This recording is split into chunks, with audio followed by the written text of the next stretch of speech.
नमस्कार दोस्तों, study with Rahul YouTube channel पर आपका स्वागत है। आज का जो हमारा टॉपिक है ये होने वाला है गुप्त साम्राज्य। इससे संबंधित हम 75 प्रश्नों का अध्ययन करेंगे और इनके इतिहास के बारे में जानेंगे कि गुप्त साम्राज्य का स्थापना किसने की थी, किसी की श्रीगुप्त ने की थी और लास्ट शासक कौन था इसका, स्कंदगुप्त था। जैसा कि आप जानते हैं गुप्त साम्राज्य की स्थापना किसने की थी, श्रीगुप्त ने की थी। उसके बाद श्रीगुप्त के बाद कौन आया था, तो एक घटोत्कच आया था।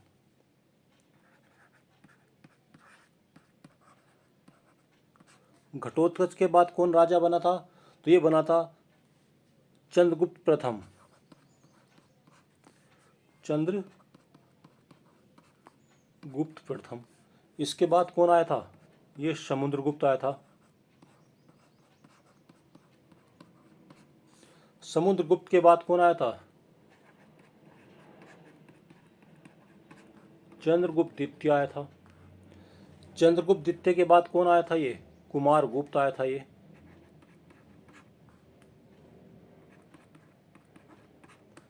और कुमारगुप्त के बाद कौन आया था, स्कंदगुप्त आया था।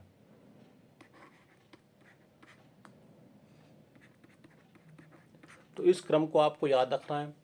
यानी गुप्त साम्राज्य की स्थापना किसने की थी, श्रीगुप्त ने की थी। श्रीगुप्त के बाद घटोत्कच आया था, उसके बाद चंद्रगुप्त प्रथम आया था, उसके बाद समुद्रगुप्त आया था, चंद्रगुप्त द्वितीय आया था, कुमारगुप्त और स्कंदगुप्त। कुमारगुप्त ने नालंदा विश्वविद्यालय की स्थापना की थी। क्या क्या था, कुमारगुप्त ने नालंदा विश्वविद्यालय की स्थापना की थी। जो चंद्रगुप्त द्वितीय था इसको विक्रमादित्य के नाम से भी जानते हैं। विक्रमादित्य के नाम से भी जानते हैं और परमार भगत की उपाधि भी इसने धारण की थी। परम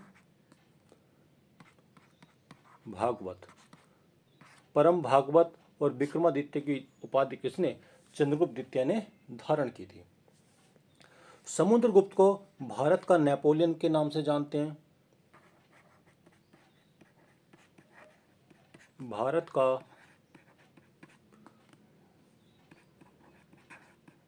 नेपोलियन, भारत का नेपोलियन किसको बोलते हैं, समुद्रगुप्त को बोलते हैं।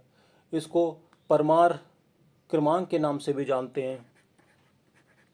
परम क्रमांक के नाम से भी जानते हैं। इसको कभी राज की उपाधि भी दी जाती है और इसको लच्छवी देहत्री की उपाधि भी दी जाती है।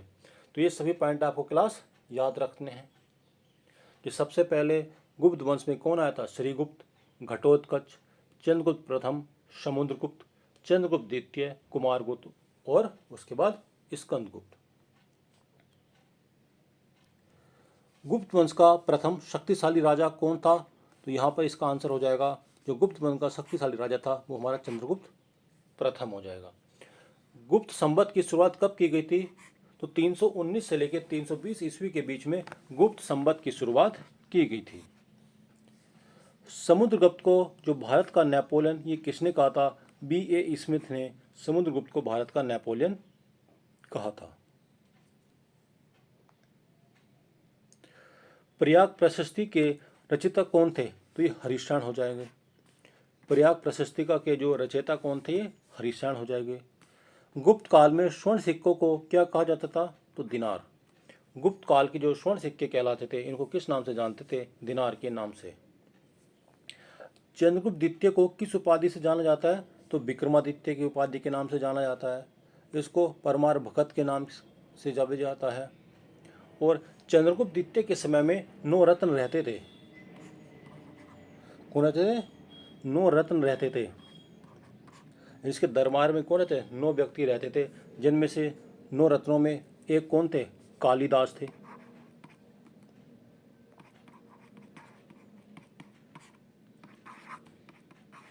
दूसरे पर कौन थे, बरहामीर हो जाएंगे।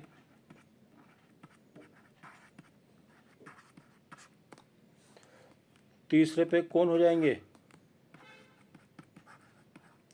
ये शंकु। फोर्थ छपणक। 5वें नंबर पे अमरकोश। और हम 6 की बात करते हैं, घटकर्प। 7वें नंबर पे धन्वंतरी।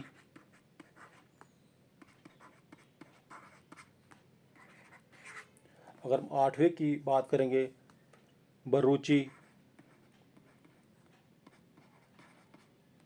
और 9 नंबर पर कौन हो जाएंगे ये, बेताल भट्ट। तो ये 9 रत्न जो थे चंद्रगुप्त द्वितीय के समय में रहते थे। जो बेताल भट्ट था ये कौन था, एक जादूगर था। पूछ लेते धन्वंतरी कौन थे, तो धन्वंतरी ये जो 7वें नंबर पर ये चिकित्सक थे।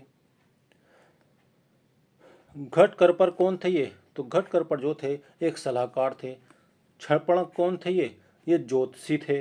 और बात करते हैं शंकु, ये वास्तुकार थे। शंकु कौन थे, वास्तुकार थे। छपणक कौन थे, ज्योतिषी थे। घटकर्पर कौन थे, ये सलाहकार थे ये। और बेताल भट्ट कौन था, ये जादूगर था। अगर हम 12 मिहिर की बात करते हैं, पंच सिद्धांत दिया था इन्होंने। और बृहत संहिता, 12 मिहिर की पुस्तक कौन सी थी, इन्होंने पंच सिद्धांत दिया था और बृहत संहिता। उसके बाद बात करते हैं कालिदास की, तो कालिदास की मेघदूत थी, रघुबर थी ये, मागल और कुमार संभव थी ये। ठीक है, तो कालिदास की कौन सी हो जाएगी, मेघदूत, रघुवंशम और कुमार संभव। ये किसकी पुस्तक हो जाएंगी, कालिदास की पुस्तक हो जाएंगी। अगला प्रश्न है, चीनी यात्री फारियन किसके शासनकाल में भारत आए थे, तो चंद्रगुप्त द्वितीय के समय में ये भारत आए थे। गुप्त काल का प्रसिद्ध खगोल शास्त्री कौन था, तो आर्यभट्ट। गुप्त समय में जब खगोल शास्त्री थे तो कौन हो जाएंगे, ये आर्यभट्ट हो जाएंगे। आर्यभट्ट की प्रसिद्ध पुस्तक कौन सी थी, आर्यभट्टीय थी ये। गुप्त साम्राज्य का अंतिम और महान शासक कौन था, तो स्कंदगुप्त था। हुंडों का आक्रमण किसके शासनकाल में हुआ था, तो स्कंदगुप्त के समय में हुंडों का आक्रमण हुआ था। और अगला प्रश्न है, गुप्त काल में रजत सिक्कों को क्या कहा जाता है, तो जो गुप्त काल में रजत सिक्के थे उनको रुपए के नाम से भी जाना जाता है। कालिदास किसके दरबारी कवि थे, तो कालिदास चंद्रगुप्त द्वितीय के दरबार में रहते थे। गुप्त काल में प्रशासनिक इकाई का सबसे छोटा स्तर क्या था, तो ग्राम हो जाएगा। गुप्त काल में प्रशासनिक इकाई का सबसे छोटा स्तर क्या था, ये ग्राम था। गुप्त प्रशासन में कुमारमात्य कौन होते थे, उच्च प्रशासनिक अधिकारी। उच्च प्रशासनिक अधिकारी को किस नाम से जाना जाता था, तो कुमारमात्य के नाम से इनको जाना जाता था। अजंता की गुफाओं में किस धर्म से संबंधित चित्र हैं, तो बौद्ध धर्म से। जो अजंता की गुफाएं हैं इसमें किस धर्म से संबंधित चित्र हैं, तो बौद्ध धर्म से इसमें संबंधित चित्र हैं। प्रश्न संख्या 18 है, गुप्त काल में किस मंदिर को ईंटों का मंदिर कहा जाता है, तो भीतर गांव का जो मंदिर है इसको ईंटों के मंदिर के नाम से भी जाना जाता है। यहीं पर हम देखते हैं जो लक्ष्मी का विष्णु मंदिर है, कहाँ पर है ये, लक्ष्मी का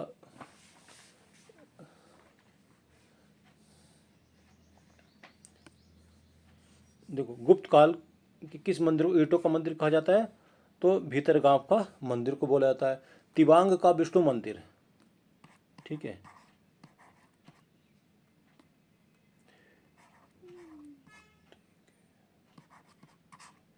तिगवा का विष्णु मंदिर, यानी विष्णु मंदिर कहाँ पर है, ये एमपी में है। शिव मंदिर की बात करते हैं,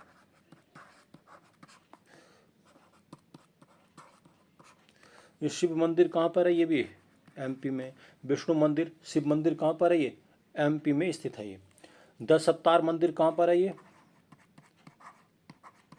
10 अवतार मंदिर की बात करेंगे तो उत्तर प्रदेश के ये देवगढ़ में स्थित है, झांसी में। उसके बाद एरण का विष्णु मंदिर कहाँ पर है, ये ऐरण का विष्णु मंदिर, ये भी मध्य प्रदेश में स्थित है ये। और भीतरगांव का लक्ष्मण मंदिर, भीतर गांव का लक्ष्मण मंदिर, ये कहाँ पर है? कानपुर में।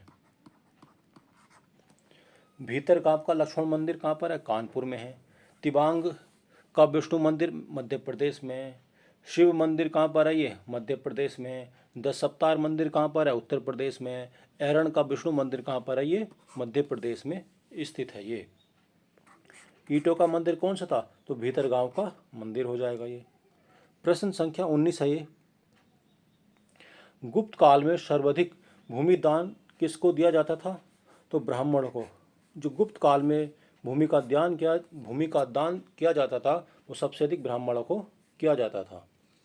प्रश्न संख्या 20 है ये। गुप्त काल के किस राजा ने परमार भगत की उपाधि धारण की थी? तो परमार भागवत की जो उपाधि थी वो चंद्रगुप्त द्वितीय ने धारण की थी। परम भागवत की उपाधि किसने धारण की थी? चंद्रगुप्त द्वितीय ने। गुप्त काल का सबसे प्रसिद्ध नाटक कौन सा था? तो अभिज्ञान शकुंतलम। अभिज्ञान शकुंतलम जो था गुप्त काल का सबसे प्रसिद्ध नाटक था ये। उसके बाद अभिज्ञान शकुंतलम के लेखक कौन है? तो एक कालिदास। अभिज्ञान शकुंतलम के लेखक कौन हो जाएंगे? कालिदास। गुप्त काल में बिष्टि का क्या अर्थ था? तो बेगारी और अनिवार्य श्रम। बिष्टि का मतलब होता था जो बेगारी होता है या अनिवार्य श्रम होता है उसको बिष्टि के नाम से जाना जाता था। बारहमिहिर कौन थे? ये खगोल शास्त्री थे। बारहमिहिर कौन थे? ये एक खगोल शास्त्री थे। प्रश्न संख्या 25 हो जाएगी। गुप्त काल की राजकीय भाषा क्या थी? तो गुप्त काल की जो राजकीय भाषा थी वो संस्कृत थी। किस गुप्त शासक ने हुंडों को पराजित किया था? तो हुणों को जो पराजित किया था स्कंदगुप्त ने किया था। इस पॉइंट को आपको याद रखना है। समुद्रगुप्त का दरबारी कवि कौन था? तो हरिशरण थे। समुद्रगुप्त का दरबारी कवि कौन था? ये हरिसेन हो जाएंगे ये। एक बादशाह की पुस्तक कौन सी थी? कामसूत्र थी। इसको आपको याद रखना है, ठीक है। और फारियान किसके समय में आया था? फारियान चंद्रगुप्त द्वितीय के समय में आया था। और जो चंद्रगुप्त था इसकी राजधानी कौन सी थी? तो पाटलिपुत्र थी और उज्जैन थी। चंद्रगुप्त के समय में कौन आया था? द्वितीय के समय फारियान आया था। और चंद्रगुप्त की जो राजधानी थी पाटलिपुत्र और उज्जैन थी ये।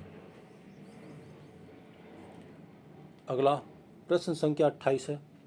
गुप्त राजाओं का शासनकाल मुख्य रूप से किस क्षेत्र में था? तो उत्तर भारत में था। गुप्त काल में कर का क्या नाम था? तो भाग।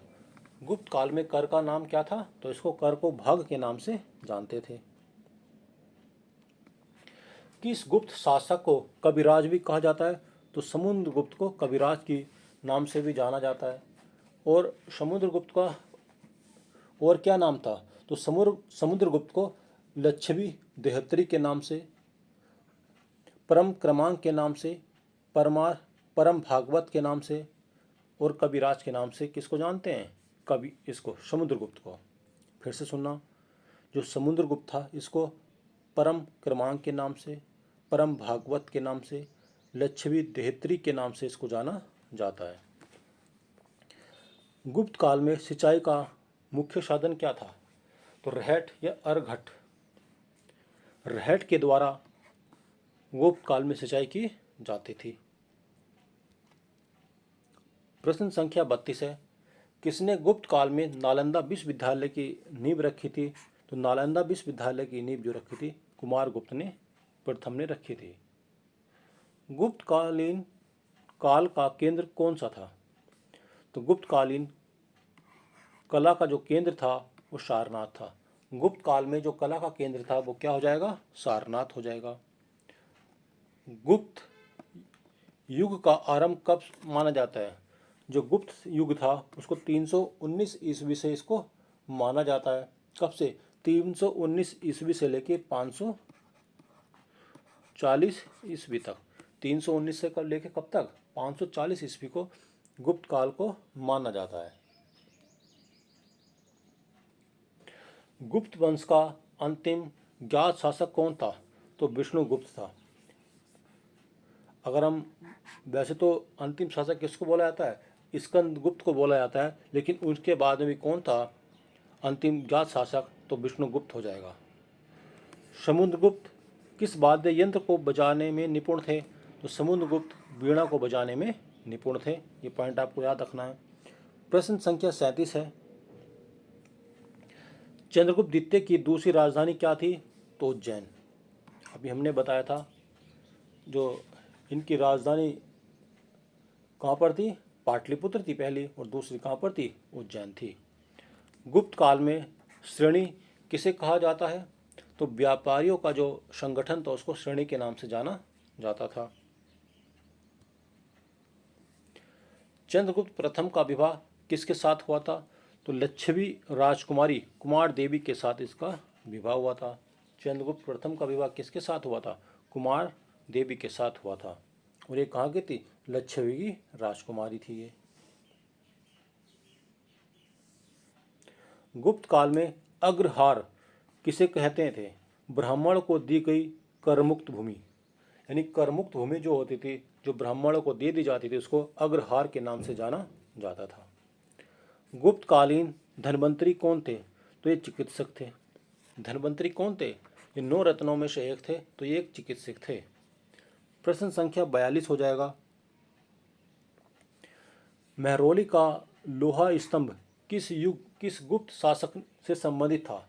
जो महरौली का लोहा स्तंभ था, इसको चंद्रगुप्त द्वितीय ने बनाया था। किसने बनाया था? चंद्रगुप्त द्वितीय ने इसको बनाया था। गुप्त काल में जो पुलिस विभाग का मुख्य अधिकारी क्या कहलाता था? तो दंडपाशिक पुलिस विभाग का मुख्य अधिकारी कहलाता था। प्रश्न संख्या 44 हो जाएगी ये। गुप्त काल में कौन सा बंदरगाह पश्चिमी व्यापार के लिए प्रसिद्ध था? तो पश्चिमी व्यापार के लिए प्रसिद्ध जो बंदरगाह था गुप्त काल में, उसको भड़ोच के नाम से जानते थे। गुप्त साम्राज्य का विभाजन कब शुरू हो गया था? तो स्कंदगुप्त के बाद गुप्त साम्राज्य का पतन स्टार्ट हो गया था।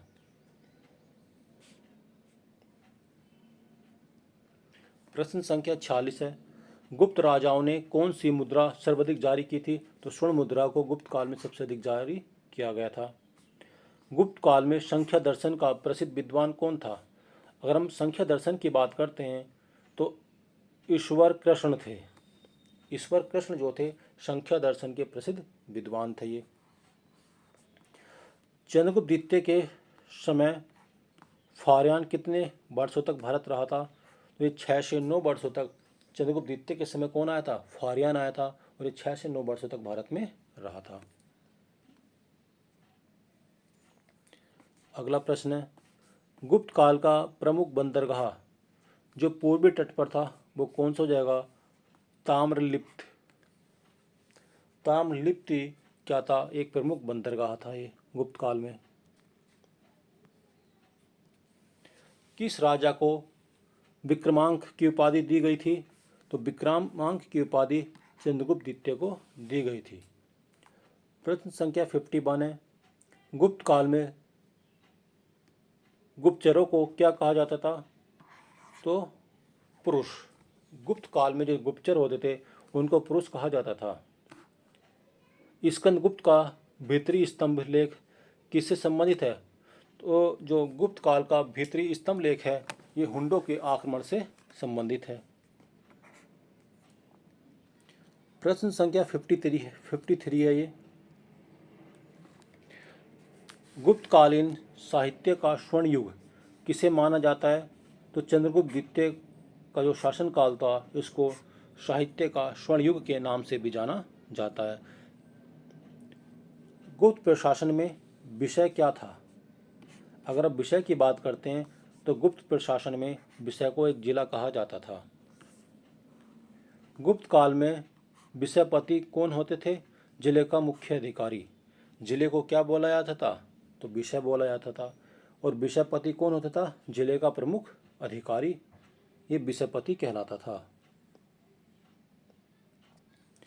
प्रश्न संख्या 56 है, गुप्त वंश का प्रतीक चिन्ह क्या था? तो गरुण। गरुण क्या था? इनका प्रतीक चिन्ह था गुप्त शासन का। किस गुप्त शासक को महेंद्र द्वितीय भी कहा जाता था? कुमार गुप्त को। कुमार गुप्त को महेंद्र द्वितीय की उपाधि से इनको नवाजा गया था। अमरकोश के रचयिता कौन है? तो अमर सिंह हो जाएंगे। अमरकोश के रचयिता कौन थे? तो ये अमर सिंह थे। ये चंद्रगुप्त द्वितीय में के शासनकाल में 9 रत्न रहते थे, जिनमें से कौन थे? अमर सिंह थे, इनके दरबार में रहते थे। जो गुप्तकालीन पंचतंत्र के लेखक कौन थे? विष्णु शर्मा बताया था मैंने अभी। विष्णु शर्मा की पुस्तक कौन सी थी? ये पंचतंत्र हो जाएगी। किस अभिलेख से ज्ञात होता है कि स्कंदगुप्त ने हुंडों को पराजित किया था, इनको हराया था? तो इनका अभिलेख हो जाएगा जूनागढ़ अभिलेख। ये जूनागढ़ अभिलेख किससे संबंधित है? तो स्कंदगुप्त से संबंधित है। ये गुप्त काल में व्यापार के लिए किस धातु का सर्वाधिक प्रयोग होता था? तो स्वर्ण का। गुप्त काल में स्वर्ण मुद्रा सबसे अधिक चलती थी और इसी समय जो स्वर्ण धातु थी इसका व्यापार में सबसे ज़्यादा प्रयोग होता था। प्रश्न संख्या 63 हो जाएगी, समुद्रगुप्त ने कितने दक्षिण भारतीय राजाओं को पराजित किया था? तो 12। समुद्रगुप्त ने दक्षिण भारत के 12 राजाओं को पराजित किया था और उत्तर भारत के कितने राजा थे? 9 राजा थे। तो इस पॉइंट को भी याद रखना है आपको। गुप्त काल में न्याय प्रणाली किस पर आधारित थी? तो धर्मशास्त्र पर आधारित थी ये। प्रश्न संख्या 65 हो जाएगी ये, गुप्त काल के किस मंदिर में भगवान विष्णु की पूजा होती है? तो देवगढ़ का जो 10 अवतार मंदिर है इसमें भगवान विष्णु की पूजा होती है। अभी मैंने आप बताया था आपको तिवांग तिगवा का जो विष्णु मंदिर है वो कहाँ पर है? मध्य प्रदेश में था ये। शिव मंदिर ये भी मध्य प्रदेश में था ये। 10 अवतार मंदिर कहाँ पर है? ये झांसी में स्थित है। एरण का विष्णु मंदिर कहाँ पर था? ये मध्य प्रदेश में था। वो भीतर गांव का लक्ष्मण मंदिर ये कहाँ पर था? कानपुर में स्थित था ये। बिना जुती हुई भूमि जो होती थी अपृहत कहलाती थी। गुप्त काल में जो बिना जुती हुई भूमि होती थी उसे क्या बोलते थे? अपृहत के नाम से उसको जाना जाता था। चंद्रगुप्त द्वितीय का काल किस काल के लिए प्रसिद्ध था? स्थापत्य और चित्रकला के लिए। जो चंद्रगुप्त द्वितीय था इसका जो टाइम था उसमें उसको स्थापत्य कला और चित्रकला के लिए जाना जाता है। प्रश्न संख्या 67, जो गुप्तकालीन ब्रह्मगुप्त ने किस सिद्धांत का प्रतिपादन किया था? तो गुरुत्वाकर्षण का सिद्धांत दिया था ब्रह्मगुप्त ने।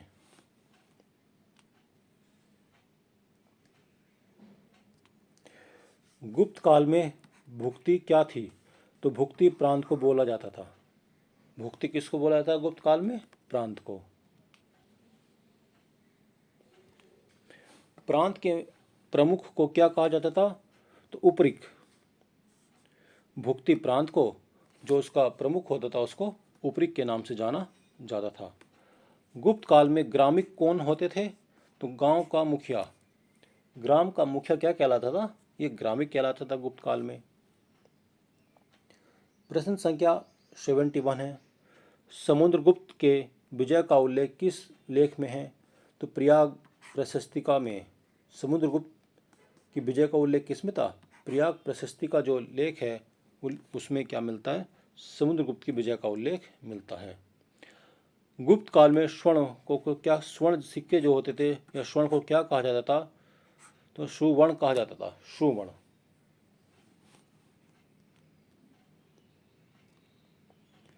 प्रश्न संख्या 73 है, गुप्त काल में सती प्रथा का जो प्रथम अभिलेखीय प्रमाण कहाँ से मिला है? एरण अभिलेख से मिला है। ये एरण अभिलेख ये भानुगुप्त से संबंधित है। जो एरण अभिलेख था सती प्रथा का इसमें प्रथम साक्ष्य मिला है और यह भानुगुप्त से संबंधित था। गुप्त काल में जो मंदिर निर्माण की किस शैली का उदय हुआ था? तो जो गुप्त काल था, मंदिर निर्माण के लिए नागर शैली का उदय हुआ था। इस पॉइंट को क्लास आपको याद रखना है। क्लास यदि यह वीडियो आपको पसंद आती है तो वीडियो को लाइक कीजिए, सब्सक्राइब कीजिए और शेयर कीजिए।